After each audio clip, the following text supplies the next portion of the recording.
سلام، خوبی؟ آره میدونم یه خورده سخته. شاید اینجوری که فکر کردی هنوز پیش نرفته.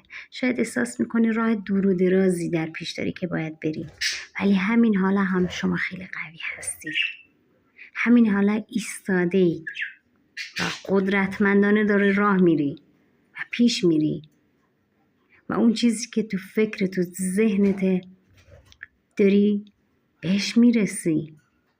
فکر نکن که خیلی دیره. هیچ وقت دیر نیست.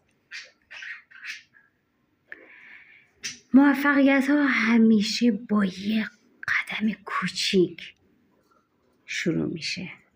اینو همیشه تو ذهنت بمونه. تو همون کسی هستی که همه چیز رو تغییر میده. خودتو دوست داشته باش. تو میتونی.